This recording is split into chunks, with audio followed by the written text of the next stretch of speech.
All right, we're here with Jeff Lyon of Lyonsport Bicycles, and he's out of Grants Pass, Oregon, another custom Oregon bike builder. And Jeff, this is a beautiful frame here. Tell me a little bit about the Lavecaise model. Okay, a Lavecaise frame is my bargain line of frames. They're a little bit less expensive. I spend a little bit less time on the finish work on the things, and I powder coat these. You don't have quite the options that you get on one of my special frames, but it's still a good riding frame. They'll ride exactly identical, but just not quite as much finish time spent in the things, and you can buy one quicker. What is the price difference? Price difference is probably $500 to $800, depending on how much difference in paint options. Because I offer so many different paint options. You can have an inexpensive powder coat. What you're looking at here is a candy apple orange powder coat finish, and that's maybe $140 finish. You can go all the way up to over $1,000 for paint on a bicycle these days. And you do the paint, or do you have someone do it for you? I do this paint, and I do the simple paint versions like this, but when it gets real fancy, what I call Hollywood paint jobs, I got a guy I send it out to. Now, do you specialize in any kind of frame building? I mean, I see like a road frame, a cross frame, touring. Is there? Right. I tend to build frames that are a little more practical. Like this is a road frame, but this is actually a classic stage race frame. Yeah. Which would be like a road frame from the 60s or 70s, where you've got enough clearance you can put some bigger tires on there and use this thing off-road a little bit. Right. I'm not talking mountain bike off-road, but I'm talking, you want to do a little fire road work on it, that kind of thing.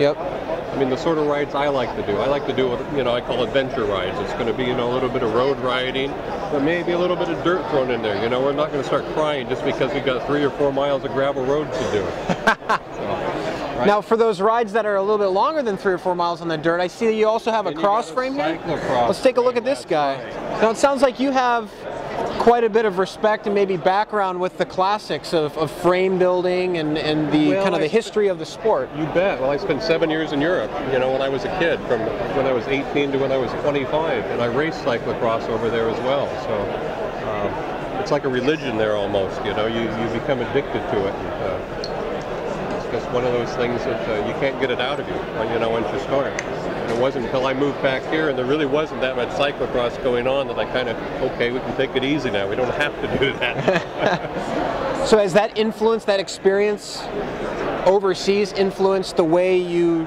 spec a frame, build a frame, the materials? No, not really, because geometry? No, I probably moved on from, the stuff, because materials have evolved, the design numbers have evolved just a little bit. It's constantly a balance trying to find the ultimate frame for a specific rider. And you kind of refine ways, and you try different things out, and if it doesn't work out, you move on. Now with this bike, tell us a little bit more about the lug work. I see. Yeah, these are real pretty lugs. They're a standard lug from Richard Sachs back east. That's his design lugs, and it's a classic design that right out of the box is a very nice set of lugs to use.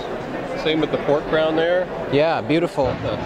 Little tangs on the inside there with the club pattern and stuff. The hard pattern there. And it looks like you guys also do custom stems, huh? Stems, you bet. Yep. Now, of all the materials that someone could work with, carbon, titanium, aluminum, why do you choose steel, and why do not only you as a frame builder choose steel, but why should a bike racer or someone buying a bike choose steel? The modern bike racers aren't going to be using steel because they're not going to see the pros using steel anymore. And there's a little bit of weight difference, but for instance, and this is important with a cyclocross bike, if you don't have clearance on your chain stays here, and you don't have clearance here, which I see on a lot of the carbon cyclocross bikes, you're going to have a heavier bike as soon as you're in the mud for 5 minutes. And that makes a difference when you're racing. Your wheels are going to be rubbing. You're going to have friction when they're rubbing on the brakes and stuff. And you can start a bike with a heavier bike, but you're a lighter bike in a few minutes of racing. And that's where a steel bike really comes into play. And the ride. The carbon stuff has been, the focus has been on rigidity and stiffness in the frame, and you would think that would be a faster frame. It's not. It's not necessarily a faster frame. I've got customers that want frames that are more flexible because they're convinced that the frame rides a little springy. It gives that speed back to you. It doesn't fatigue your legs as much. So you can put more effort into the bicycle. There you go. interesting insights from an experienced frame builder, someone who's lived in Europe and raced in Europe. Jeff Lyon of Lyonsport Bicycles, thank you very much. It's great meeting you. Thanks for stopping. You bet.